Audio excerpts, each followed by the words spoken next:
my nightmare. What's your favorite scary movie?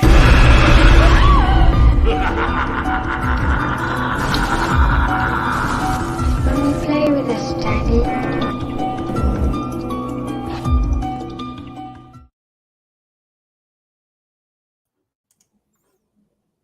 What's going on, everybody? Welcome back to Fear Freaks podcast. My name is Braden. I'm Destiny. And we are the Fear Freaks. I literally was so confused at first. I was like, I could have sworn I clicked us in the show. So that way when that ended, we were in like normal. But I guess I did not. So, I'm just on a roll tonight. I'm on a roll here tonight with just some crazy shit. But hope everyone is having a great week. Hope that you guys are doing well. Tonight we are talking about Scream 6, which is currently now playing in theaters. Do want to go ahead and give a heads up in case you guys cannot tell based on the title of tonight's episode. Tonight we are diving deep into this thing. This is a full-on spoiler discussion. So hopefully you guys have seen the movie. If you guys haven't seen the movie and you guys don't give a shit, as always, welcome. I hope that you guys plan on eventually seeing this movie, but I highly recommend watching it, coming back later on, and listening to our thoughts on the movie in depth. Also want to give a shout out. Matt Fauci and them are having a stream on his channel as well. If you guys want to bounce back and forth between him, James Grimm, and Brett Stewart from Good Reel are on his channel. So if you guys want to kind of bounce back and forth between thoughts, you guys can do that and show some love over there as well. Brett, man, what's going on? I know that you've got a stream here coming up in a couple minutes. Lamontre, how you doing? Russell, what up? Ashton, welcome. Mud, Maddie, what's going on? Maddie Baker, what up? And then we got Denise. I saw the D. I don't know. Sorry. The D. Denise, what's going on? Hope that you're well. And Aaron, how are you? Destiny, how are you doing tonight? Good. Here. As every week. I feel like that's your response every single week. But that's okay. That's okay. I'm not saying that's a bad thing. So, you looked like you were about a whole lot going on, I guess. You looked for a hot second like you were about to say something defensive. You were like, this motherfucker, just calling me out, huh? Yeah, I don't know. Maybe one of these days I'll be like, I did something crazy, but probably not anytime soon. So, whatever. But what is before we get started into tonight, what is going on within your world of horror this week? What's happening? I am excited because I actually watch movies besides Scream 6, obviously. Mm-hmm. I started to watch movies again, so I'll go through my first time watches first. So obviously Scream 6. I watched Tusk, which I don't think was not as bad in a way. I didn't like the movie, but not because of what it is. I just didn't like it. And so I don't think it's as bad as people make it out to be, like content-wise. But I also just don't think it was a really good movie. Okay. But it's Justin Long, who I do love. So just wasn't a fan. Then I watched a movie called Spoonful of Sugar that's on Shudder. And it's supposed to be like an LSD sexual awakening trippy sort of thing. Kind of lackluster in all the departments. I was like, okay. I thought it was going to be crazy, and it wasn't. So I was kind of disappointed in that. Then I watched Hellraiser 3, Hell on Earth, which I thought was okay. I didn't love it, but, Then, of course, rewatched Scream 5, watched The Strangers Pray at Night, watched Elvira, Mistress of the Dark, and then I watched Halloween, and then Scream 6 again. And not horror, but I did watch Call Me By Your Name, which I really enjoyed. So, heck yeah. Yeah. That is quite a list this week for movies. I'm not gonna lie, like this is much different than last week's list. Like last week you had you had a couple, like more than you did the week prior, I think. Like I think the week prior you had nothing. Last week I think you had like 2 last week, And then this week, there you go, everybody. She's back to her nice elongated list that we all like to hear about each week as to what's going on. With me, I obviously Scream 6, saw that on Thursday. I saw it again on Saturday night. And we'll obviously get into some thoughts about that throughout this. Watched The Last of Us. I got all caught up on that, finished it. Really liked that. And then watched the Strangers Pray at Night as well. We both did that on Good Real Hunting's channel on Friday night. Destiny kind of got a little upset with me with my commentary, but hey. Because you're just being rude about it. You're just being fucking rude about it. I don't think so. I think I was just. So. I'm gonna find a movie you love and just fucking rip it to part, like just everything. Be like, no. Honestly, do it. Do it. No. If you don't like it, I wouldn't judge you. If you genuinely, I'm not judging you. I'm just saying.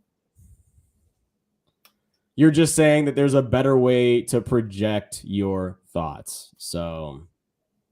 Oh yeah, and I can still hear myself talking. Can you hear me echoing? I can't hear you echoing. No. Okay. Braden did get scared twice. I thought it was only once. No, it was twice. No, it was when What's-Her-Face was in the It was in that scene, and there's another scene. There was. So. I don't know. Well, I guess I'm going to have to go back and watch the replay. So, exactly. Byron, what's going on, man? Yeah, I did jump a couple times. That is for damn sure. That is okay. It was twice. Like, look at here I am trying to not make me seem like I jump a lot, but yeah, there was one that definitely got me. One that was just like, oh Jesus, like. And the other one, good. Talking shit this whole time, and you got scared, right? Like, oh, this movie sucks. Oh shit, like for real. It was so funny. No, but that's pretty much it. It's pretty much everything that I watched this past week. Very short list for me, but at least it was something. But okay, let's get into it. Let's dive into Scream 6. Again, everyone, full on spoiler warning. So, that again, keep that in mind. So, Destiny, to kind of start off, what did you think of Scream 6? Did you love it? Did you hate it? Did you kind of just find it eh? What are your thoughts? That first watch. Okay, you can't hear me echoing right before I start talking?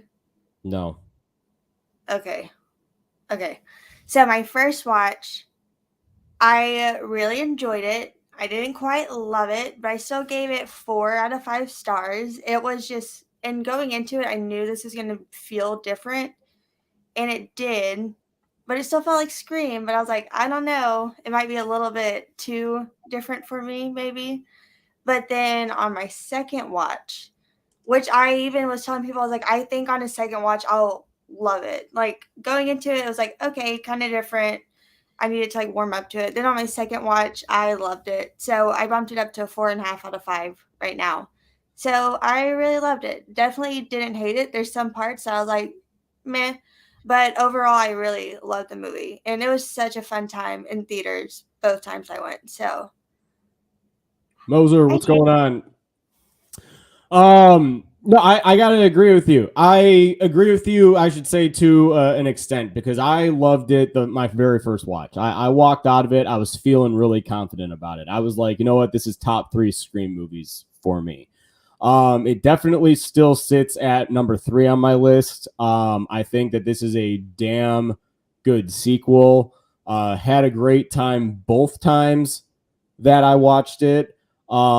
Just that first time was just so awesome, because it's like, you're watching it for the first time, and I honestly was very happy that like I didn't see anything online prior to it. I kind of like blocked the hashtag on Twitter and everything just to avoid all spoilers. So, I went in, and that's why I see movies like this on Thursdays, to avoid the Friday going through all day, potentially getting on social media, seeing a big spoiler that you don't want to see. So yeah, Thursday night I went with my family, and everybody enjoyed it. Like, and I mean, like, my mom doesn't really jump a whole lot in movies, but this is one that actually got her a couple times. My sister very much liked it. Shit, my dad liked it. My dad doesn't even really like anything. So, it's nice to know that all of us had a really great time. Saturday night, I just went by myself. So, I was just kind of there. And I had a good crowd both nights, which was definitely helpful. But we got to talk about this opening. We got to, like, right off the bat, I'm not going to lie, right away, I was pretty pissed off. I can't lie. Yeah. 2 minutes into the movie, I was like punching air for a second. I was like, there's no way. No fucking way that we know right away who the fuck the killer is. Okay, well, before we jump the shark a little bit, back up. Samara Weaving. Well, I know Samara Weaving. I was going to bring her back around, but I was just saying why I was mad. Listen, I felt vindicated that she is the opening kill, but she's also like not the opening kill. But like the first kill that we see on screen, I would say. I was very happy. Also, before we even get to that, I love the fake out that they did with this, because you know how the Scream movies start with like a phone call. You hear the phone call like ringing. I love that it opened in and you're at like this restaurant bar place. Because I was like, wait, what the fuck are we doing? And then we see Samara Weaving and I was like, oh shit, I fucking knew it. But I love the whole setup with her, which going into the movie, I didn't know anyone's name, like any of the new cast, which I'm kind of glad, which I don't know if they even announced her name, but her name, where's it at? Laura Crane. And I was like, okay, that has to be like a Psycho reference or something, right? Because wasn't it Marion Crane? In Psycho? Yeah. I think so. Let me look. I'm pretty sure. Continue talking and I'll look it up. Okay. So I'm really glad. I wanted to stay clear of any names going into this. And if so, I'm glad, because that definitely I would say gives away, which it's Samara Weaving. And we only saw like one outfit from set. So I figured she's going to be the opening kill regardless. But like you're saying, the way they set it up, because it's always a kill and then we cut to the slash and then we get the title card. We pause and we're focusing and just sitting on this, and then a fucking reveal. Whenever I did the Scream 6 predictions with Goodreal, I predicted that we would get an early reveal from a ghost face like halfway through. This, I was like, no, that's not what I asked for. It's not what I wanted. Luckily, though, they are not our actual ghost face, which I thought was cool. I thought that it was cool that there's like, because in a way, it's not necessarily the cult thing, but it is just a bunch of ghost face kind of running around. So I thought that was pretty cool. Anyways, do you want to get into the actual opening part? Sure. Yeah. And just to confirm, yes, it is. It's Marion Crane. Okay, so I'm glad I didn't see Psycho. that beforehand. Yeah. So, yeah, kind of piggybacking off of what you were saying, I do very much like the opening of the phone in the restaurant, and I like the restaurant atmosphere, and I liked how like she's on a dating app too, like meeting this guy for the first time, like it's again playing into, and that's why I feel like Scream is pretty much timeless at this point, because you can always update these to fit into the current environment and still somehow make it scary, because like the internet is a very scary world nowadays. Like, it's like, and this guy seems normal. It's not really this guy. It's one of her students that is trying to lure her into the dark alley at night so we can kill her. And I think that, like, and I don't know why I love, like, and I saw this in Dolby on Saturday, and the voice change, like when you hear like the twist of and he's like, you want to know what's even funnier is that you walked into a dark alleyway alone at night. Like, just like the voice switch, I was like, woohoo, there it is. So wasn't sure how he was going to come out because like I wasn't sure if he was going to be like more if she was going to like if it was going to lead into like a chase scene down the alley. So like when he just kind of like popped up behind her and just like literally just started going fucking crazy, I was like, oh fuck. Yeah. Yesterday I tweeted how like my dream is to get killed in like an opening of Scream.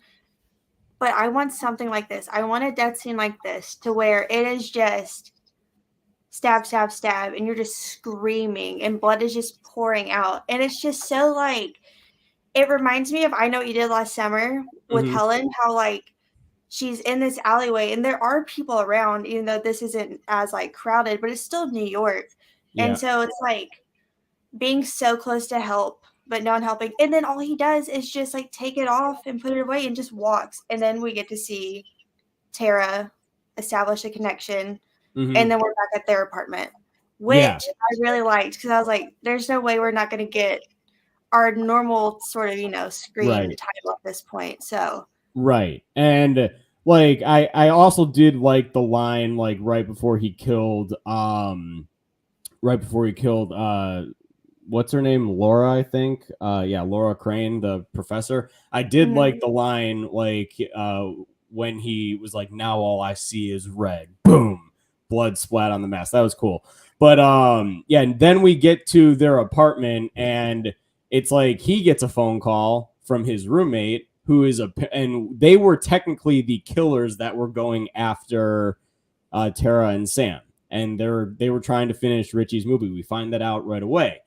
Which after he took off the mask and revealed who it was and everything, and like Tony Revolori is a great actor. Like, you know, I was like, he was one of my suspects if he was going to be like one of the main friends anyway. So to know that he was actually one of the ghost faces, actually, I was like, oh, okay, like that's actually really awesome. So his friend or his roommate calls him and they have his roommate, I should say. And they have the voice changer. And he's like, dude, I thought that we weren't going to use the voice changer on each other, yada, yada, yada. He's like, well, you got your practice. I got mine. And just like the way that he was describing like killing the professor, like I was just like, oh my God, this dude is fucking twisted. Like this is pretty much Billy Loomis all over again. Like, you know, and I like the little game that he hasn't played. It's like classic, like, see, that's classic Ghostface, like, you know, having a, like, kind of toying with the victim a little bit prior to making the appearance. But I loved that entire sequence, like leading all the way up to when he got to the fridge and he opened it and his roommate was literally all cut up in the fridge. And I noticed something on the second watch, and it was that in the kitchen, he was so close. I was going to say that. Yeah, he was so. Gonna say that. I noticed that the second watch, that he was like this close to opening the fridge. He didn't, obviously, but yeah, like that was just like a nice little Easter egg that like the phone started ringing right as he was going to grab the fridge door handle to open it. But then it's like that leads to honestly a great reveal to a more weathered Ghostface. Like we think that like it's the main mask is used for the first kill, which led me to think, I was just kind of like, okay, so there's the main mask. They have the main mask. How are we going to get this more weathered, cracked mask in? And then we reveal like the main Ghostface, who looked really tall next to him, by the way. Like I was just like, oh geez, like this one actually looks big. Like this one like looks like he looks like he's the shit. And I love the opening line, like the opening Ghostface line, like when he's like, who gives a fuck about movies? Bam! Slash. And then title card. Also, something I noticed on second watch, because I was trying to look more behind everything because I wanted to notice all like the little Easter eggs. So far, all I saw was I did see an Ice Nine Kills flyer on the fridge, which I thought was pretty cool. And then I saw the last podcast on the left poster inside their apartment. Oh, they're obviously watching Jason Takes Manhattan. Yep. And the guy's name was Jason. So I see, like, none of my friends, because I saw it the first time with two girls from work, and they like horror with their, like, I was freaking out because immediately I was like, it's Jason Takes Manhattan. Like, they put it in the movie. Like, yes. But I I was trying to notice like as many Easter eggs as I could. Oh, I saw a Psycho poster. Yep. Classic. That's about it. Everything was going so fast, but I was trying. But the Einstein Kills thing was pretty cool. I was Yeah. like, they're right there. Yeah, no, and just I was too looking at all the posters that was like in their living room and all that stuff. They had stab posters around as well, which was really cool. All nice little Easter eggs to like just the Scream universe and the stab movies and the classic. And that's one thing I very much like about like the Scream movies, especially the newer ones, is that not only do they reference like the stab movies within their universe, but it's almost like the stab movies are part of like our world as well, because they kind of are with Scream movies. But like just to see that they're kind of intertwined with like everything that we as the audience watch, it just allows us to connect with these movies a lot more, especially the younger audiences that are now coming up to watch Scream. But yeah, I think that the opening of this movie, I liked it because it was different. Like at first I was very mad, but like then I'm like, there's no way. Because as soon as the title card didn't come up, like after he killed her, I was like, okay, there's definitely more to this. Like either it's going to happen here in the alley or it's going to like kind of escalate just a little bit more. And I was happy with the direction that it took. It was very misleading. And I'd say the marketing for this movie in general was misleading. Like I think that they once again did a great job at marketing for this movie. But then we catch up. Now we're in New York and everything. We're post opening.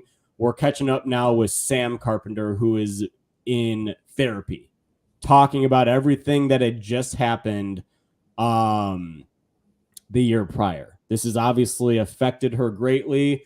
She went through a very traumatic experience.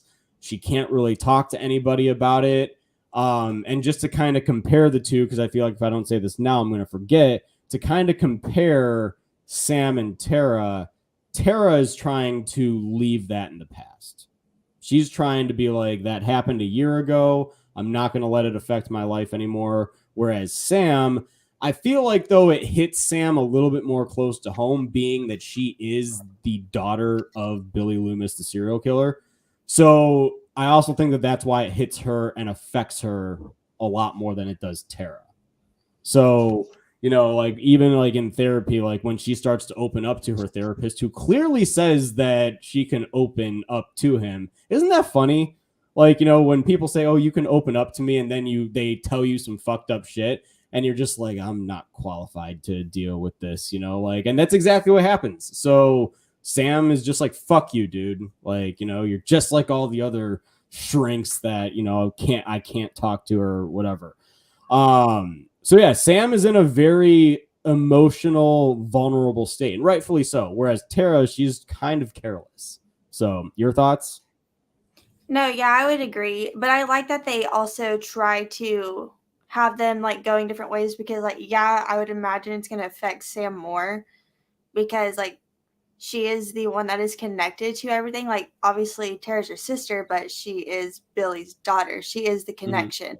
So I like that they're kind of doing it because like, like Tara's obviously affected, but she's just trying to brush it off. She doesn't want to think about it. She just wants to, out of sight, out of mind, basically. So I like that they did that. And oh, sorry, I was reading Mud's comment. I did see that they uploaded that, and I didn't watch it because I wasn't able to at work today. Tomorrow at work, I am watching that podcast. I'm so excited. Yeah, because they have Radio Silence on it with them too. So that's really awesome.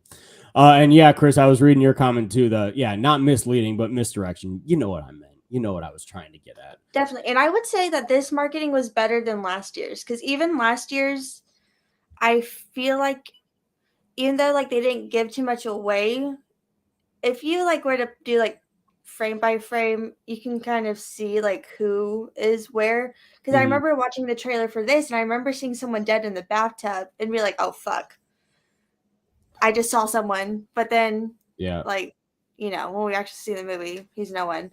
But I feel like they really didn't give like anything away. Like, yeah, they showed scenes of like Mindy being attacked and like Gail's scene, but you don't see that much of it. So I thought the marketing was really good for this one. Oh yeah.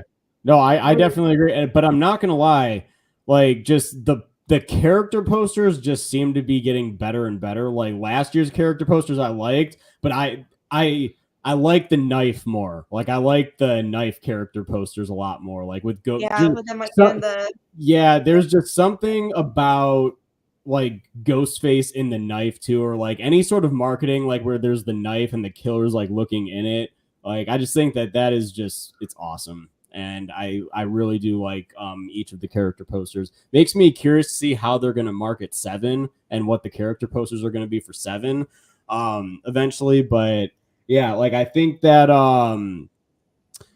like the way that the sisters are coping is obviously two completely different things. Like Tara, she's wanting to go out and, you know, experience college, and I mean rightfully so. She should have the opportunity to do that. But also Sam very much cares about Tara and is kind of being a like she's pretty much her only parent like figure within her life. So she's kind of helicopter parenting her just a little bit.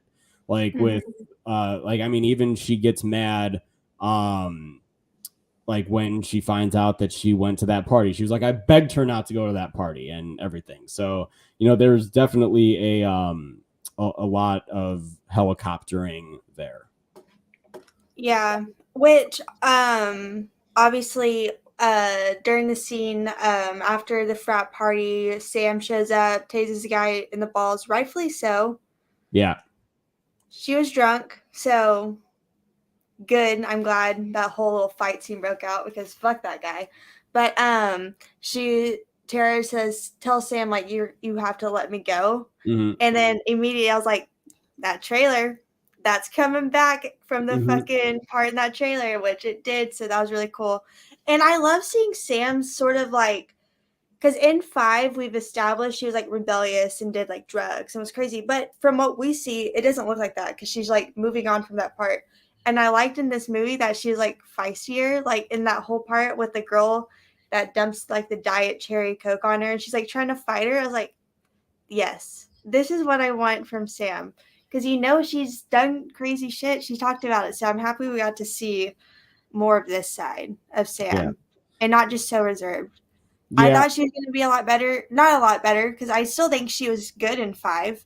But I thought she was going to kick major ass in this and she does. I was so happy.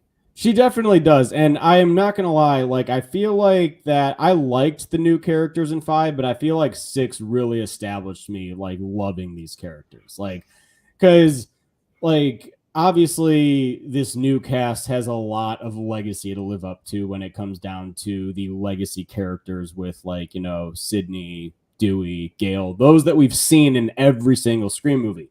And Scream 5, it had a daunting task of bringing on a new generation and new, you know, legacy cast members that we should care about. And like, again, I cared about them in 5, but not as much as I did in 6. Like 6, I was like, okay, I've already spent a whole movie with these characters. Now I love these characters. And this movie just kind of seeing the way that the chemistry that they had like throughout the movie, you could see how much closer they have gotten. That was, I think, one of my bigger issues of 5 is I didn't get the sense that they were all necessarily close, and they weren't really, because Sam was like, you know, just kind of resurfacing. Tara obviously knew Chad and Mindy and all them, and like Amber and everything.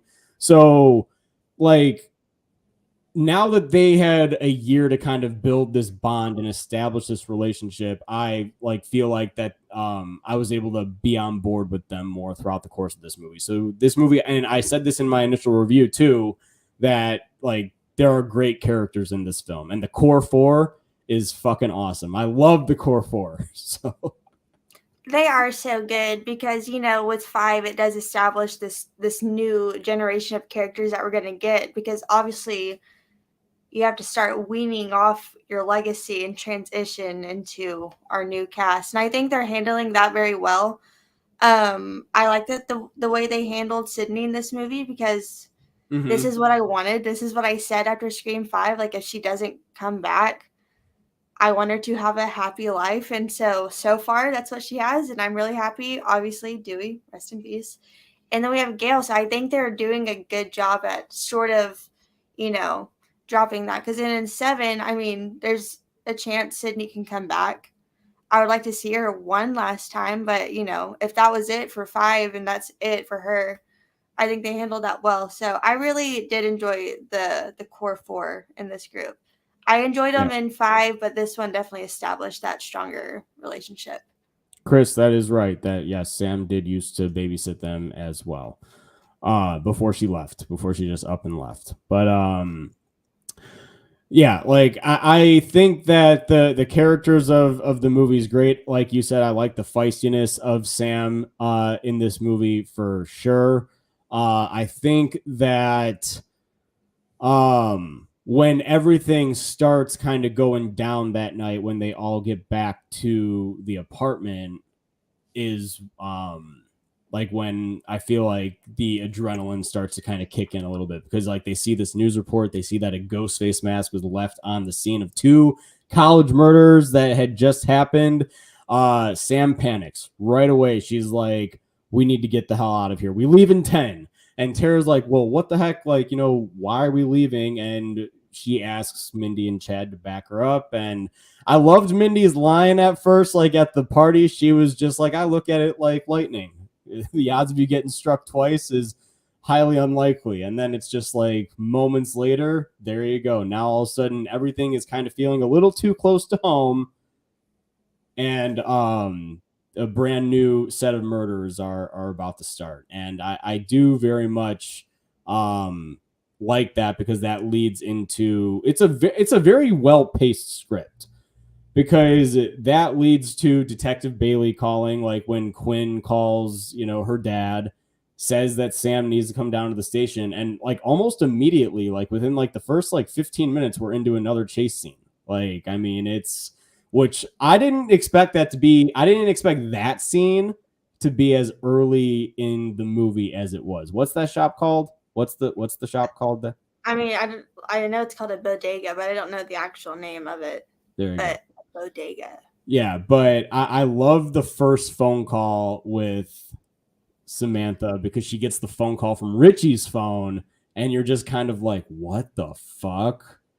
Like that's, and I just love the initial conversation. And I love how in this movie, Ghostface literally can pop up anywhere. Like it seems like this is I'd say the most stealthy Ghostface we've seen since Scream 2, I think, in my opinion.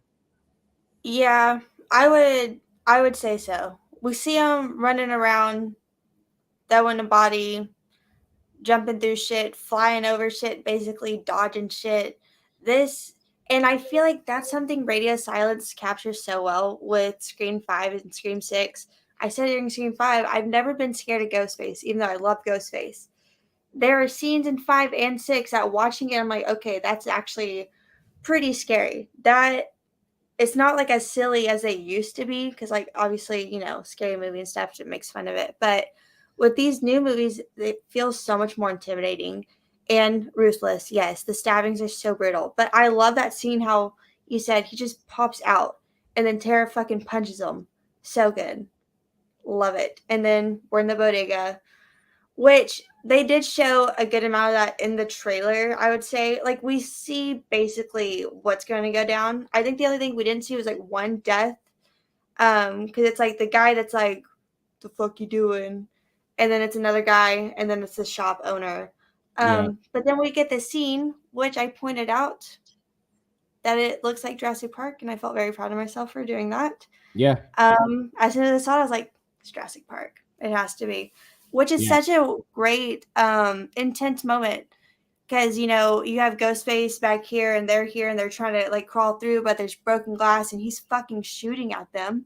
So shit's flying everywhere. There's glass everywhere, and they're trying to crawl.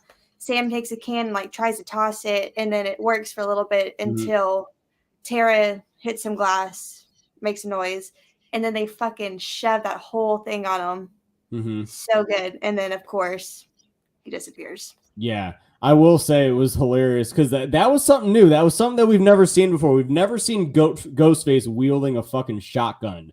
So, look, my dad, he leaned over. He was like, dude, Ghostface with a shotgun, huh? I was just like, yeah. So the second time I saw it, I was with Maddie. And of course, Maddie, she's the kind of person that's going to the bathroom. I will piss myself before I get up. Okay. So I'm sitting there and I didn't even think about where we were in the movie and how fast it happens. She gets up to go and goes pee. They get the phone calls like she's going to miss the fucking scene. So she walked in as the scene was going down. But you see her walk in and I'm looking at her. She's like, what the fuck is going on? She's like, I came back to something completely different. Why did he have a fucking shotgun? I was like, I know, I should have warned you. I'm sorry. It's like, but yes, Ghostface has a shotgun. It's Yeah. so cool because I Like, remember those images. I remember, and I was like, no, that's not real. And we saw it, and I was like, we're really gonna see this. Okay, that's pretty fucking cool. yeah. No, I'm exactly like you. Like if I even like feel it before the movie's starting, I guess I'm just sitting there and I'm holding it as best as I can for however long the movie is. Cause I'm not missing anything. Like, especially in a movie like this, anything can go down at any moment. And you know, like this movie really did show it. Like I feel like if you got up, like you were gonna miss something pretty integral. I mean, because even the dialogue in this movie, like in between the killings and the ghost face showing up and everything, the dialogue is pretty much all necessary. Like, I mean, and we'll get to the scene, like, but the quad scene, like when they're all sitting on the park benches and everything, like, that it's a great scene, but very integral to the overall establishment of the plot of the movie. But, yeah, like after, like, post bodega scene, like when Bailey comes running around, I'm just kind of like, I was like, there's my first hint right there. He's the first one there. All he had to do is take it off out back and, you know, come running around. But, you know, there's I don't know, like that was kind of like my first hint that he was involved. You know, even like I'm trying to think because like going into this movie, I did not expect anyone. I didn't want to because I called one of the killers from 5 and I was like, this time it's not happening. Anytime someone's like, oh, I think it's going to be this, I was like, no. I don't even want to know what you think. I don't care. Don't hear it. And so watching the movie too, I was like, I'm not going to like, ooh, who is it? And then even on the second watch, I didn't really watch that much stuff to like try to pick up on the clues either. So I didn't even realize that, honestly, that he comes running around. I had no idea. Yeah. I was trying to not suspect anyone so I could be surprised. No, see, it's like, I don't know, like, I guess, like, the way that my sister and I watch it, we're completely different then, because it's like, we kind of, like, start putting pieces together as characters show up at certain points in the movie. That's something that I've just kind of, I don't know why I do it, and I'd never spoil it for anybody else, but, like, I always just, like, the way that my brain is working is I'm just kind of like, okay, he fucking just showed up right after that shit. This is classic Scream movie stuff. Like they're trying to mislead you. Yeah. So, you know, this is characters show up out of nowhere after a death happens, you're on the suspect list. And if you're not on any of the character suspect lists, you're at least on the audience suspect list, okay? But yeah, I think that's one of the things that this movie does immensely better than 5 is misdirecting you as to who like when characters show up. I feel like 5 was not as subtle as 6 was with it. So in my opinion. But yeah, next after the bodega scene, like what's like the next big thing? Kirby. Because they're back they're at the station. They're kind of talking to Bailey, and you know, we get a tie-in to the masks that are found at the bodega because this ghost face is leaving mask, and they find Richie and Amber's. Right? Isn't it both, or is it just Richie's? For what? The bodega scene, the mask. I think it's both. No, I think it was just Just Richie. Richie's. Yeah. Okay, so then they question, like, how do you, like, what's your relation? It's like, oh, well, we know him and stuff. And then Sam obviously wants to get out of town. Bailey's like, no, you can't, because y'all are like persons of interest. And we get Kirby. I was so happy to see Kirby. And then Sam and Kirby know each other. They went to school together. That's pretty cool that there's like a little bit of a tie-in. No, I was gonna say you finish your thought and then we could address this. That was really it. We get Kirby. That's the next, I guess, plot point. Oh, okay, cool. Chris, thank you so much for the super chat. Notice how Ghostface switch out off screen. Tara's attack outside the apartment has to be Ethan, and his mask is a bit cleaner. In the bodega, it's clearly Bailey with the weathered mask. That is honestly a good point. I'm not gonna lie. Like, I didn't even really notice that on the second watch. I knew that it was Bailey in the I knew it was Bailey in the bodega for sure. Like, I just feel like watching it, like, even again, I was like, he's got the build for it. He has the build for Ghostface in the bodega. So, but yeah, I think that when Kirby comes back, it's like, I love the establishing music of her. Kirby, like, Hayden Panettiere is clearly happy to be back in this role. Shit, I literally remember when we did the stream talking about her being cast again, and now here we are freaking talking about her actually in the movie. She's great, and I think that it was wonderful to see her back. I don't know why I love, like, when she's just sitting in the, like, just doing all of her research. She takes a big ass bite of that burger and just grabs. I love that so much. Like, just, I don't know why. Like, it's just amazing to see that she's back here. So, she's Reed from the FBI. Oh my God, how did I not notice that? Agent Reed from the FBI. If you watch Criminal Minds, Spencer Reed, BAU, FBI. Oh, I don't watch Criminal Minds, so I know you should, because it's amazing.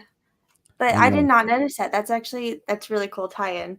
But yes, I love seeing Kirby back. She was amazing in this role. It looks like she was having so much fun, especially like towards the end. So I'm happy she's back. And now we have sort of all the forces coming together. yeah. Oh, and this is the part they leave, and we get our classic Scream 1 when Sydney's leaving the police station and she's being bombarded. And guess who fucking shows up? Gail. Guess who gets punched again? Gail. That was fucking hilarious. Sam does a punch. She dodges it. She's like, I've been through this. Fucking terrifying. Bop! From the side. So good. My whole theater started laughing at that because it's just like, yeah, like, and even Gail was like, I was like, she didn't say it, but her face was just like, I wasn't ready for that one, honestly. Like, she wasn't. So, yeah, like, I think that, and she tried calling him too. They ignored her. Obviously, like, it's classic Gail. She promised she wouldn't write a book about what happened. And then she just brings up the exact same Gail Weathers line all the time. Someone was going to write about it. Yeah, and it just had to be you. It had to be Gail Weathers. Like, when will she learn? And then, I can't remember the exact quote, but talking about, like, how she's, like, born to be a killer. It's in her bloodline. And she was like, that's taken out of context. Sam's like, that was literally a direct quote. So Gail's doing what Gail does best. And, there's, like, the whole part. I love that, like, line Tara says to her, like, are you afraid you're just going to, like, be like washed up or something like that? And it's like, fuck, damn, got her ass. And it's just classic Gail, which I did like seeing, because like we get a little bit of that in 5, but not as much. Obviously, there's like the whole part with like Dewey and being like 90% was you because of you, but 10% was this. But this is like full kind of Gail, which I love, because I love that strong, doesn't give a fuck about anyone sort of Gail. Mm-hmm. Yeah, no, same. Misael Marquette, for sure. So, he's asking He's asking me about March Madness games. Are you doing your bracket? He's probably doing his bracket right now. I got Marquette going. Yeah, no problem. But circling back to to Scream 6. Anyone else have March Madness brackets that they want to throw my way right now? I'm gonna go Vermont. Hey, if this makes you feel better, I got Texas winning the whole thing this year. So there's that. We're gonna see what happens. Football? No, this is basketball. March Madness. So March Madness. Yeah. But then after that, I think that's when they are all together, right? That's the night that they're all in the apartment, like that they all decide to be together, or is there something? Yeah, at first they get like their sort of like Mindy doing her whole like, Randy sort of scene, saying like, it was the requel, and I was like, blah, blah, blah, can't do this, we're in our franchise. And I felt like this is probably like my least favorite sort of like, like, oh, we're in a sequel to trilogy. Oh, we're doing a reboot. Oh, we're doing a requel. Now we're a sequel to a requel, but it's a franchise. This is probably like my least favorite sort of, monologue, I would say. But I do, like how she's like calling everyone out and stuff. I think like when she's like talking to her girlfriend, she's like, never trust love interest. Immediately. Never trust this person. What are the odds you did this? Establishing like why we should be like on the lookout for these people. And, she says that Sam and Tara are, not looking too good. Really good chance that they could die. And then, they basically say the same thing. Anyone could be the killer. Even our core four could be the killers as well. So, I mean, now that I think about it, outside of the first Scream movie, like where it's just really Randy himself when he's talking to Stu, the actual killer, about why he thinks it's just Billy and everything. Like, so he has his speculations, but really every single movie after the first one has these scenes. And I noticed that upon rewatching it, like all the characters are together and they are all in a group and they are all going through as to who it is, yada, yada, yada. Now, I personally very much liked this. I actually liked how Mindy was able to pinpoint certain things about these people that seemed like, a little sketchy. And, I think that when she literally looked Ethan dead in the fucking face, like, or even Quinn, like even she got both right. She got both of them right. Like she looked Quinn in the face and said, "How did you come to room with Samantha and Tara?" And she's like, "I responded to an ad online." She's like, "Say no more." Like, for real. That all checks out. And then Tara's like, "Well, it was an anonymous ad." Yeah, well, guess what? It didn't seem to be so anonymous, was it? Like, literally, she is so good because she's obviously calling like everyone out and stuff. Because really, the only like new people that we get are Quinn, Ethan, and then hold on, what's your name? Oh no. What is Mud Boise? Huh? He asked Compton or Boise. I was telling him Boise. Oh my god. Okay. Let me just read my handwriting then. Anika. Okay, that's her name. Yes. So we really only get, obviously, besides like Detective Bailey and stuff, those are like our only sort of three, cute boy across the apartment. I would say those are our four new like group characters. And so obviously, and I liked, because I feel like cute boy is like obviously very suspicious. Even from the trailer, I was like, oh man, he looks sus. And I didn't know like what he was in relation to anything. So obviously I'm glad he was not a killer, because he looks like he could be. He looks like he has like a dark, mysterious side. So I'm very happy it was not him. Mm-hmm. But they get that, and then we're in the apartment, which I love the apartment scene. Yeah, and I'm not gonna lie, the score for that scene and Gail's apartment scene are literally my favorite scores of this entire, and I should say the end too, the theater one too, the theater score as well. This movie has a very good soundtrack, a very, very good motion picture score to it. The Yeah, the apartment mayhem scene, that's what it's called on the score, but it's a really long scene.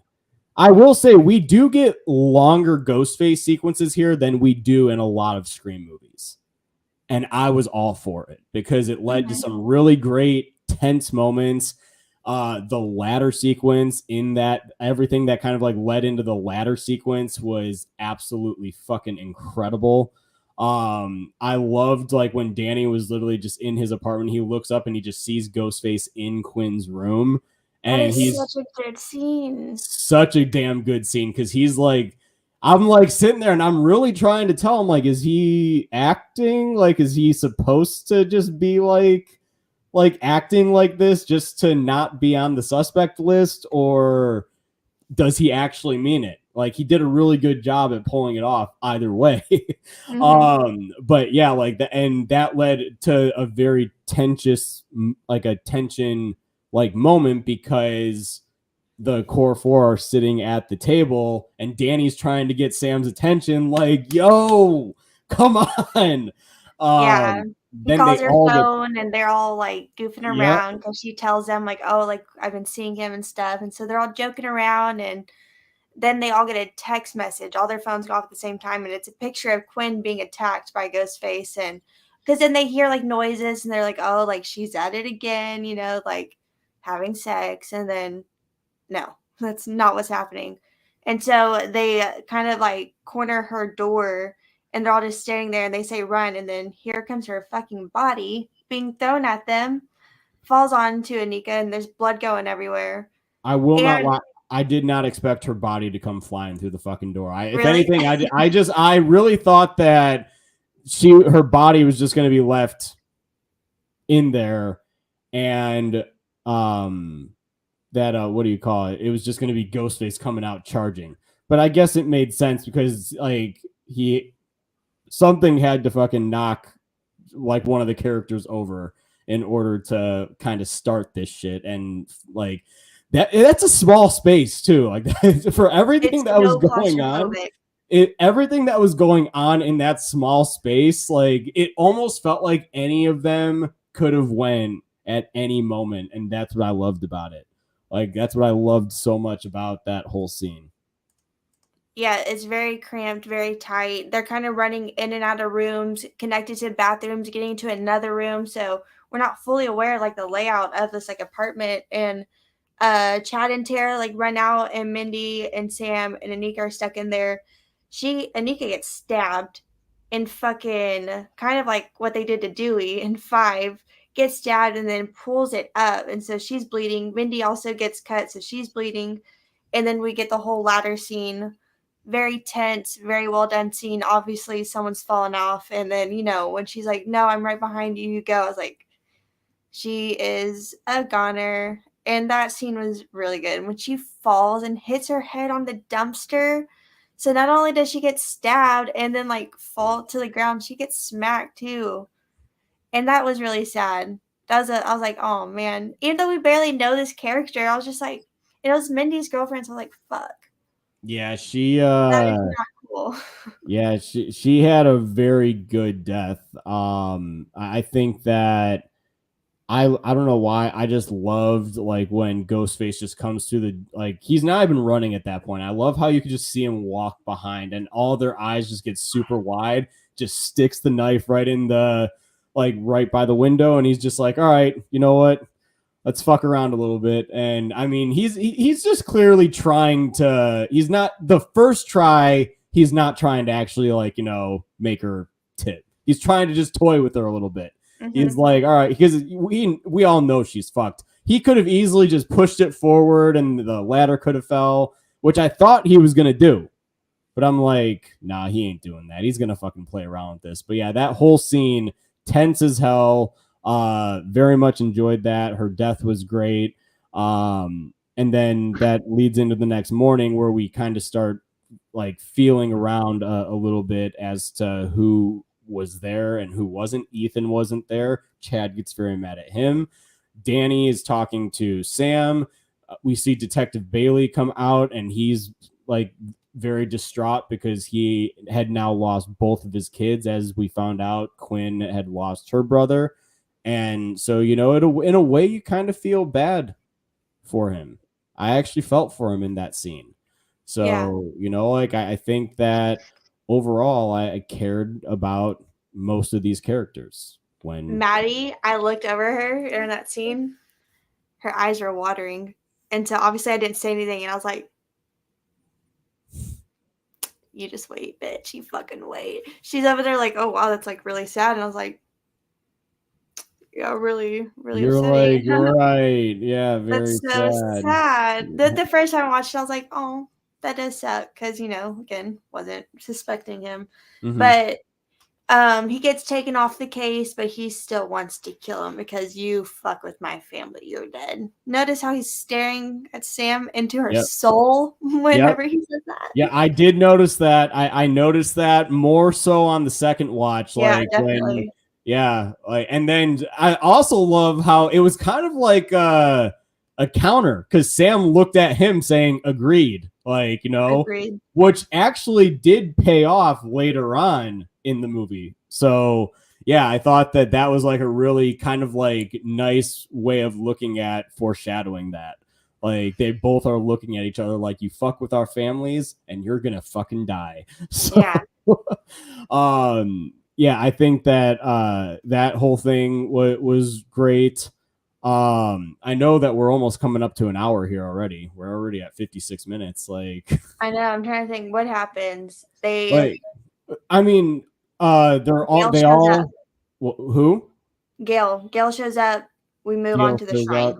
They go to the shrine. Yes. So they get to the shrine. I'm a big sucker for the Ghostface graffiti on the wall, like as they get there. The what's your favorite scary movie and everything. So cool. And I liked the whole shrine collection that they had in there. They were like, dude, this is quite a collector. And I liked how they were going through everything. And I also very much did like how they still continued with Sam seeing Billy. We got that in this scene for like the first time in the movie. And I hope that that's something that actually continues to carry because it's something that was already in 5 and now 6. Like, I mean, I like that, they're continuing that. I also love the line when like he says something to her for the first time and she was like, oh fuck no. He was like, oh fuck yeah. Like, and then you see him. Like my favorite. Yeah. Shut up, Uh, dude. But you can see Sam is having like some inner like conflict between because she said it felt right, like killing, and mhm. she's seeing her dad again, and she's like has her hand up to like the knife and stuff, and Tara's like, "What are you doing?" Like kind of weird, and they establish this, and then they set up this plan to like locate Ghostface, and Kirby tells Gail like, "Oh, I'm good at my job too. You can't be here," and so Gail leaves. And so they're back in the park, which is very reminiscent of Scream 2, which I also like that they called out because as soon as I saw it, I was like, this is Scream 2. And then Mindy was like, this is literally how our uncle died in a Mhm. van in broad daylight with this whole sort of thing going on. Then Sam gets a call. They track it. It's at Gail's apartment. So now we are in Gail's apartment, which is another very good scene. And how we've already talked about, how like this is Gail's like actual first phone call because Randy picks up the phone and Scream 2 whenever Gail's being called. Mhm. And I like that they like, talked about that, how it's like long overdue and it's like it's time finally like to talk to you and stuff like that. So I really like that scene as well. I know I really liked how he said like you've made all your money by reporting other people's deaths. Maybe it's time someone made a quick buck reporting your death. Like, and I was just like, oh, I'm And I like, like that immediately when, like, okay, so they, like, order food and stuff, and she's, like, doing whatever, and her boyfriend's like, oh, it's for you. It's like, who is this? Like, it's the killer. And she's like, grabs it. And I like that, too, is, like, says it's the killer. And then she's immediately like, call 911. Like, yeah, shit's going down. And, he dies, which we did see that in the trailer, which that's such a good scene from the trailer where she's on the phone and you see him, like, really quick jump out, and then the body gets thrown and Ghostface is hopping over shit. And the scene went on a lot longer than I was expecting it to. I did not expect to kind of get, because she lives in a fucking huge loft or whatever the fuck it Yeah. is. So this is huge, and so she like goes into a room and gets a gun, and they're out like on the like terrace and stuff, and come back in. She gets the gun and shit. Stabs or shoots. He's like, I'm in the elevator, and she's like, no, you're not. Like, no, Yeah. you're not. And I like the scene where she's like, will you give me a second or whatever she says, because it's like in Scream 5 when Sydney's like, I'm bored. Yeah. Yes, the fucking and she's like, will you give me a second? Huh? And then fucking redials and it comes from the closet and she starts shooting. That is so fucking good. She fucking puts him on hold. I was just like, oh my fucking gosh, that is absolutely hysterical. Like, And I just love hearing their reactions on the other end because they're never expecting something like that. no, Huh? Just honestly, fucking. the I loved it. But I'm not gonna lie, like, and just when you think the tension, like, you just think Ghostface is gonna come out, and then like that might be it. It just like he might shove her against the wall. They might have a little like scuffle, but it continues on after that. Even like he comes out, and then like they're going around the pillar, and he's swinging the knife like on both sides, and I love that. I love the tension there, and just as Gail, very much like Dewey, as you think she's going to win, like you don't even really think about it at first, but he fucking takes that big ass piece of glass, sticks it right in her freaking side, and you're just like, oh man, you're like, this is it for her. I look, me during Dewey scene was like terrible. I was like almost like gagging. I was crying so hard with this because like going into it, I was like, she's not gonna die. Like there's no way they're gonna kill her off. Then we got really fucking close. I felt so bad for my friend Diana because I was sitting next to her and she was wearing like ripped jeans, and I grabbed onto like the opening. I scratched her leg. She told me that the next day. I was like, I'm so sorry because like I jumped and I grabbed onto her, and she's holding on to me. We're holding on to each other. I was like, the tears are forming. I'm like crying already, and then they find a faint pulse. Oh, Sam shows up, shoots. Ghostface obviously dips. And she's like, tell Sydney, like, he didn't get me. I was like, you're not dying. You're not fucking dying. And then they find her pulse and she's okay, thank God. But that's the last time we see her in the movie. Yeah, Right? it is. She Yeah, can show back up again. Only Mindy does. yeah. It's confirmed that she is still alive. Danny was able to confirm that at the end. That okay, like before, like because I like a lot about this movie, but there's a couple issues I have. One of them being that I don't think that they were ballsy enough to kill off a few characters that needed to be killed off. We will definitely talk about one big one coming up, but Gail definitely being one where I'm like, she's done her time though. I feel like that would have been a great way for her to go out. Is like, I mean, she looked Sam in the face and said, don't tell Sydney. Don't tell Sydney he got me. Like, like I feel like that would have been a really good way for her to go out, in my opinion. See, I disagree because I don't want. And Ghostface is even saying this to her like on the phone, talking about how like legacy characters don't matter anymore. No one cares about like the old stuff or like, hi Mia, like all with the new stuff and stuff like that. And I like that on the phone. Ghostface is like, like obviously Dewey wouldn't have made sense. He's a fan favorite. Sydney, like, no, but you make sense. Because that was people's theories too, that Gail's gonna crack and she's gonna be Ghostface. And so I like that it obviously like they hadn't known about all these theories that fans have because they were mentioned them in the movie. And like that's really fucking cool. I personally don't want Gail to die. I don't want the transition from old to new is like everyone fucking dies. Because like we already lost Dewey. We've somewhat lost Sydney. I don't want him to just be like, you're dead. We're moving on, Yeah. So I'm glad that she didn't die. I'm curious to see how she'll be used in 7. Obviously, if she comes back. Because like maybe we won't need her there, but I don't want just all the characters to die. And that's why we're with our new characters. Yeah. Missile, this is a pretty decent thing. If they maybe had Nev in this one, maybe they would have went all the way with Gail. But I mean, who knows? Like I'm hoping that like in 7 that Nev comes back at least for a little bit, maybe at least for the finale, kind of like she did in 5, especially if this is going to be the end of the trilogy. Like, we're already 2 movies deep, so I mean, like, if this is going to be shit, I wouldn't mind if 7 is good enough. I wouldn't mind if they just went to 8 and just rounded it out with an even number, like, you know, with 4. But but they would need to continue to be good. Like, this one, I'm not going to lie, 7 has a lot to. It really does. After this one, have a lot to live up to.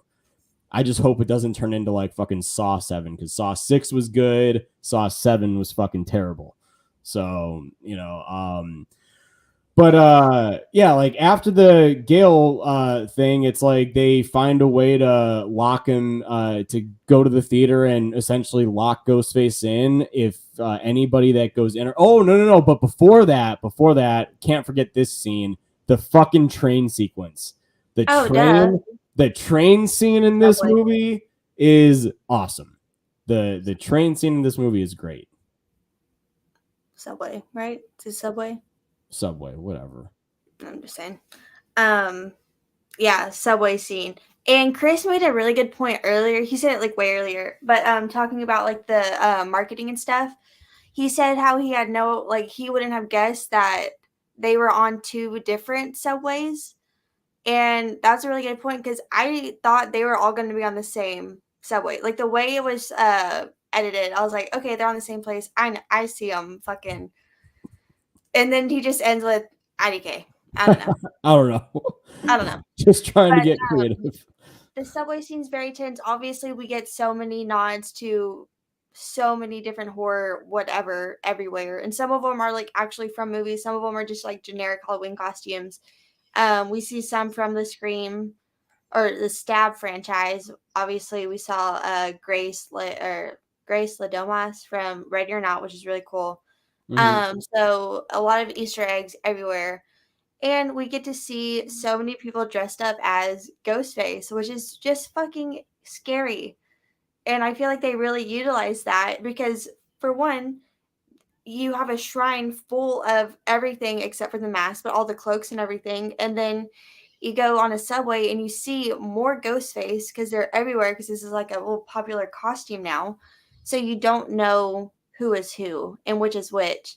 And I really like the scene in it with Danny whenever the Ghostface is like walking right towards him and he like steps in front and gets like in front of Sam and just like turns really quick. Mm-hmm. And then we're with Mindy and Ethan because they both missed the subway. So they're on a separate one. And then Mindy's obviously very cautious of Ethan because he wasn't there, rightfully so, which I love that whole scene whenever he's like looking at her and she's just like, what are you looking at? So they're on the subway and she's like distancing herself and she sees all the ghost face and is getting kind of unsettled. And then there's fucking one just doing this, which that's the one that would scare me. The one that's acting like, I'll be like, yeah.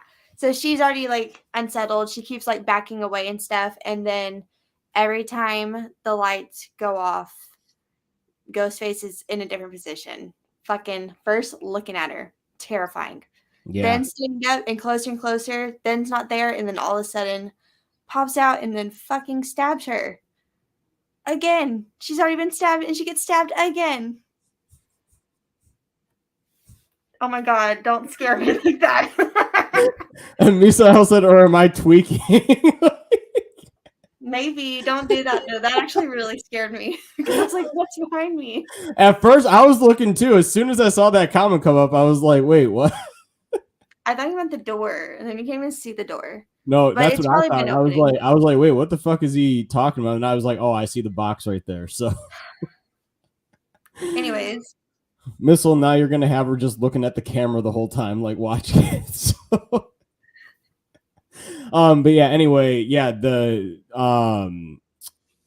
as soon as I saw Ghostface like looking like at first, I was just like, oh shit, like that's creepy. And I like how because in New York sometimes the subway lights do go on and off, so I do like how they very much reference that. And yeah, eventually we see that it is actually the Ghostface and stabs Mindy. couple times. And yeah, then Ethan hustles over to her. The other cast members make it safely to the theater. Mindy is on her way to the hospital. I love how Ethan goes up to her and he's like, "Are you okay? Are you okay?" She goes, "Oh, I'm so good." I'm so good. Just fucking bleeding out. Yeah, literally bleeding out. Like I'm great.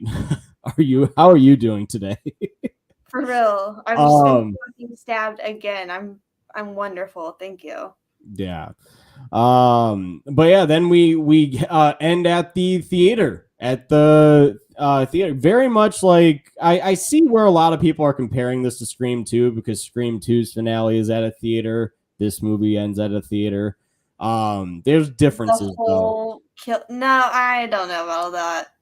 Because okay, if there's one thing I saw before going into this movie, which I didn't even want to fucking see that, is on fucking Facebook in a group, someone had said how they thought this movie was too much like Scream 2. And I didn't put it into like comparison like what that meant while watching, even though whenever I was like, okay, that was again, it was like right there the whole time. I was like, okay, that fucking makes so much sense actually.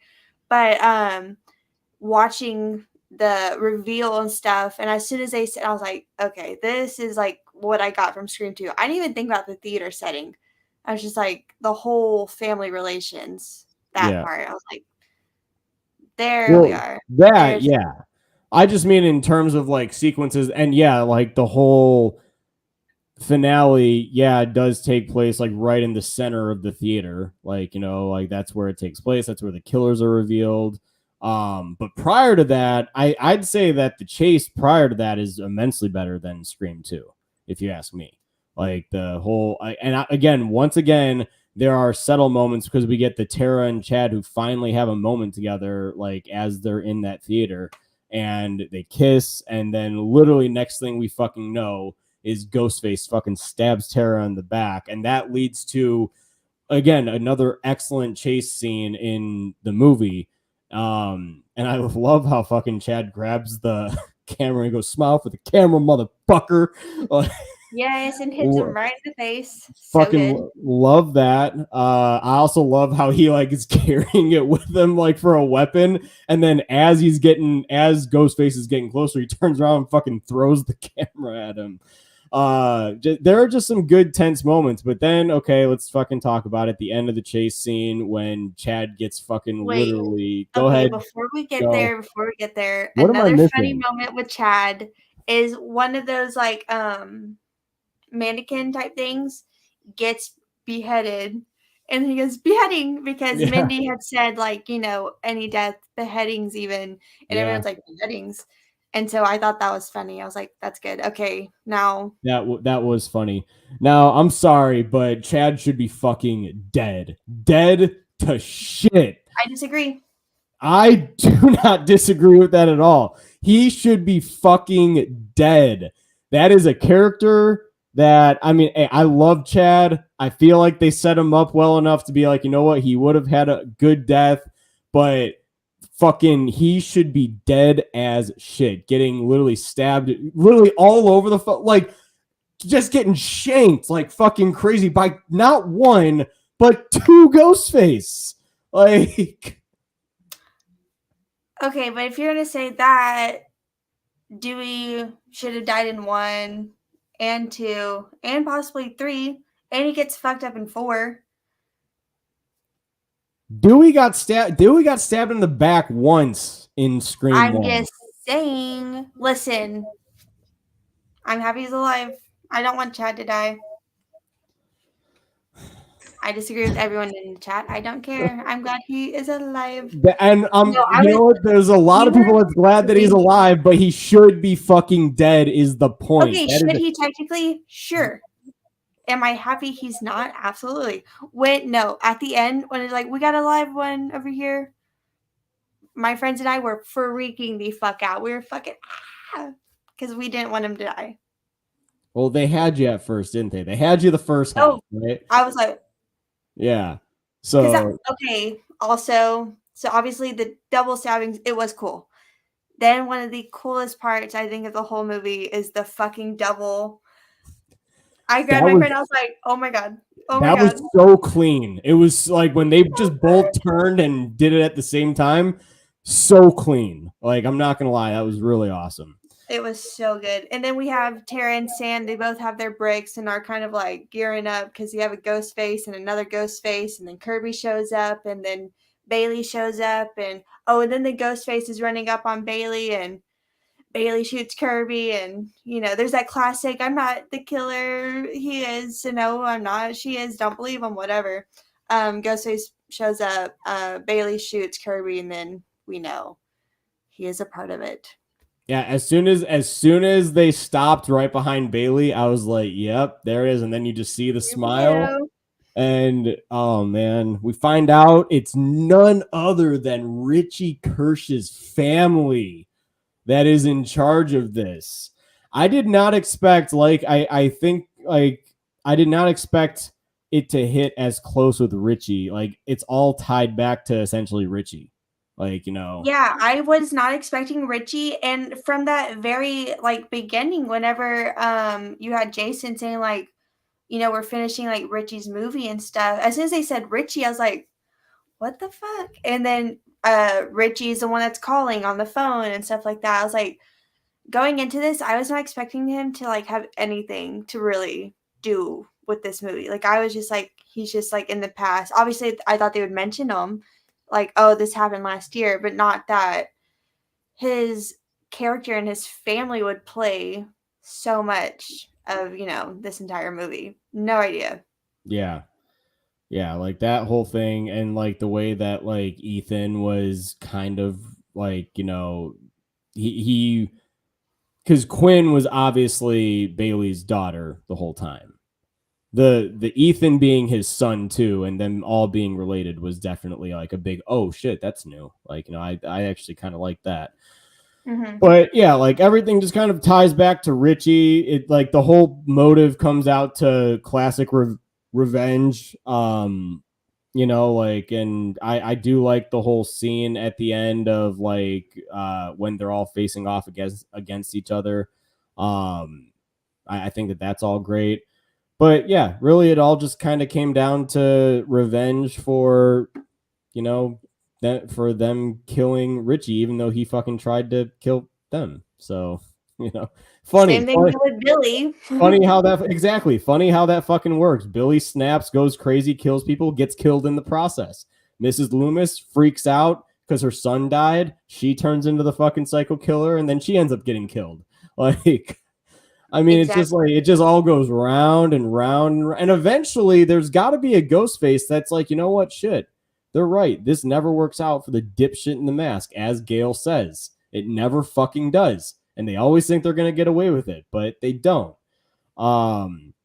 This one, I'm not gonna lie. At first, I thought after Sam stabbed fucking Bailey over and over and over after the other two were taken care of. I was just there's no way she's gonna fucking let him go. He was thank you, and she's like, but you did fuck with our family. Bam, right in the fucking eye. I was like, shit. Oh man, it's so good. I love Quinn's first of all, Quinn gets fucking hit with the brick, and she's missing teeth and bleeding everywhere, and then she gets shot in the head, and then Ethan fucking Tara falls on him, which immediately gets stabbed. And I was like, oh no. But then Tara takes a knife and shoves it in his throat and then pushes it further. And I was like, that was a really fucking badass kill. And rightfully so, because he was like, I always wanted to stick you or put something in you or something like that. And I've always wanted to stick something in you, Tara. Yeah, I was like, you're just sir. And then that's obviously very phallic. Come on, a knife to the throat, and I was like, that is the shit I miss. There's a lot of stuff like that in the 80s, where it's very phallic, imagery with slashers. I miss that shit. So I was like, there we go. So that looks like your dad. That line was cold as fuck. Good. Fuck yes. And you know how she's sitting there calling him a man baby and stuff like this. Mm-hmm. It's yes. See, exactly.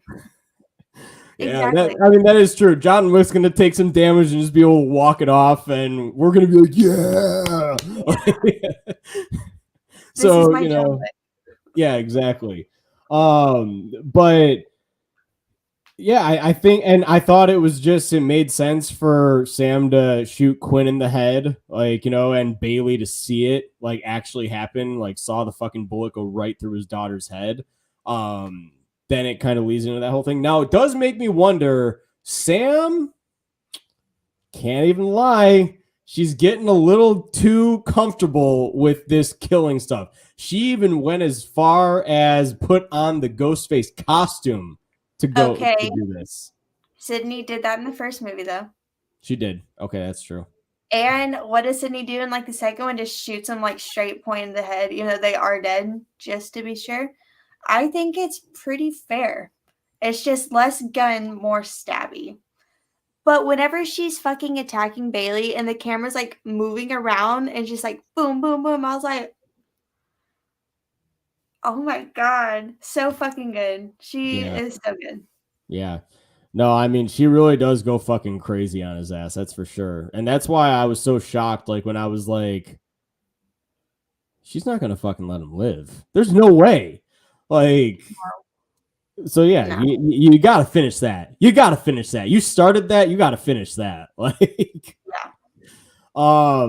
But yeah, then, and that's it. We get the classic final scare when fucking Ethan is somehow still alive even after getting a fucking knife stuck down his throat. Whatever. Yeah, and one final scare. Yeah, I guess, right? But and obviously Quinn couldn't do it because she got shot point blank in the fucking head. So if there's gonna be someone, it's gonna be the dude that has no tongue now and is just like, ah! Loved how Kirby took the TV and fucking threw it over and gave us the classic, kind of tied it into the first Scream. And I love how she was like, saw that in a movie once. I was like, me too. I've seen it in a movie once too.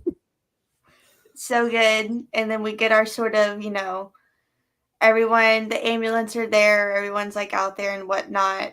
Mindy shows back up from the hospital and she calls Bailey and Ethan and they're like, Quinn too. And she was like, I was wrong again. And she's like, and I missed like the monologue. She's pissed that she wasn't there to witness it. And then Chad is still alive. And then he does the 4. Very good. I was very happy. Yeah. And then, yeah, I mean, that's she drops the mask. That's it. That's it. I mean, we cut to the credits and that's it. And just so you guys know, not every movie has to have a fucking end credit scene. Yeah. Yeah. I honestly wish everyone could have seen my dad's face after I told him that there was an end credit scene. He was sitting there looking, and then literally that was the fastest end credit scene ever. And he's like, that better not fucking be it, dude. I know. Diana, oh shit, damn. Diana and I are sitting there, and I was like, we looked it up too, because someone had sent me like, hey, there's an end credit scene, and we like Googled it just to make sure that like there is. So we're sitting there waiting, and that happens. And everyone that was sitting in the theater, everyone was like, seriously? And then we all like kind of stood up slowly. We're like, guess it's time to go. I guess that was it. It was pretty funny. That was pretty good. They got us for sure. I know, well, because like there was that, and then like that's like the second movie that I've done that to my family with, because like Maggie told us that, or I didn't do it, but last year Maggie told us that there was an end credit scene for the Batman, and it was just like a computer monitor thing or whatever, and I'm sure it has something to do with the Batman too, but still, like, everyone just kind of looked at each other and they were just like, hey, if that's it, someone's like, and someone's getting it, because but yeah, I thought that was definitely funny. But yeah, I mean, Des, closing thoughts here on Scream 6. I loved it. I wish I could watch it right now. This kind of did to me how like Halloween Kills made me feel afterwards. I mean, like, whoa, or even Halloween Ends, like, whoa, that was kind of different. That was kind of strange.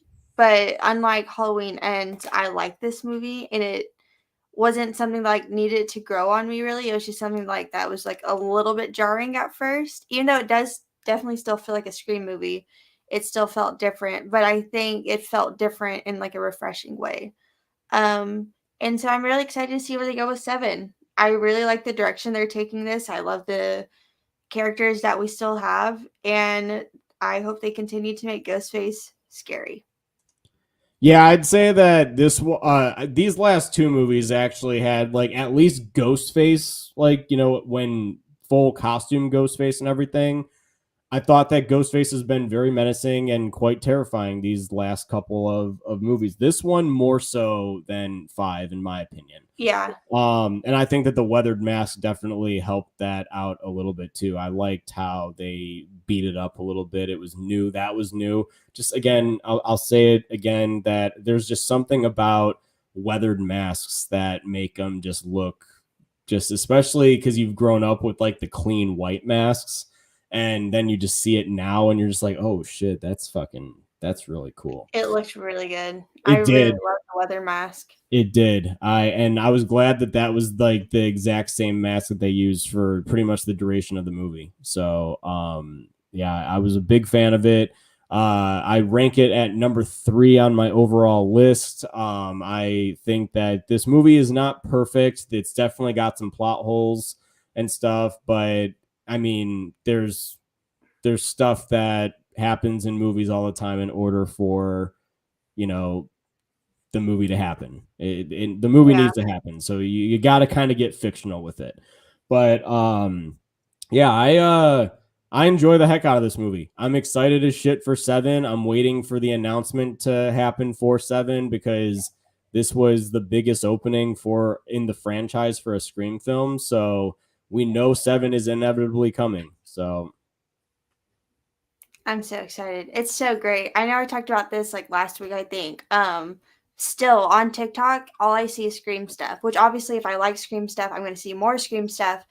But to see how many like likes it has and has like over 100,000 likes and it's like Scream edits, that's just so cool because like so many people are just loving it right now. So it's just fun to see movies you love just being revitalized, especially when they're done right. Yeah. In my opinion. Yeah, like I mean, and arguably unlike outside of Halloween 2018, which is the best of the 3 in that trilogy, it's nice to see that Scream is being handled with a lot of care and a lot of, you know, love in the script and the directing and just everything with the characters. So yeah, I'm very excited to see. And honestly, even if you look at the new characters, like look at the fucking characters that we got introduced to in Halloween versus the characters that we got introduced to in Scream. I'm taking the Scream characters, the new characters, all fucking day. Like, absolutely. It's a night and day difference between these characters. So I mean, I think that this is like exactly what I hope that they continue to do with horror franchises because Scream is doing it right. So yes. Yeah, that's all I'll say about that. But yeah, guys, that's our thoughts on Scream 6. You guys were outstanding tonight, man. We had a really great chat going on tonight. So thank you guys, as always, for being fantastic to be around. Destiny, what do you have up and coming here this week? I'm going to be on Good Reels channel tomorrow, and we're going to be going through like our Scream 6 predictions and seeing like what we're right about and what we're wrong. So I'm really excited for that. And then Back from the Dead is this Sunday at, I believe, 11 Central Standard Time, how it usually is. And then that's it until Fear Freaks next week. Heck yeah. With me, I've got my Scream franchise ranking coming out. I've got a few Scream things I'd like to do this week. Being that my schedule allows me to get them out. I'm hoping to have my Scream ranking out tomorrow. Finally, and then really on Monday night we've got we're doing 2 episodes on the channel here. We've got the Spider-Man podcast, and we're doing Fear Freaks on Monday night. So yeah, we're just gonna be doing you guys guessed it. We came on and we did 2 topics, and now we're doing a chill session and a Q&A. So bring your guys' questions on Monday. Come hang out for a little bit. That's going to be a lot of fun. Very much looking forward to that. But with all that being said, everyone, post comments down below. Let us know, what do you guys think of Scream 6? Do you guys love it? Do you guys hate it? Do you guys kind of find it somewhere in the middle? Whatever your thoughts are, comment below. Let me know. And as always, if you guys like this, don't forget to join this channel on its journey to 15,000 subscribers. And we will see you guys next week on Fear Freaks. Have a great rest of your week, guys.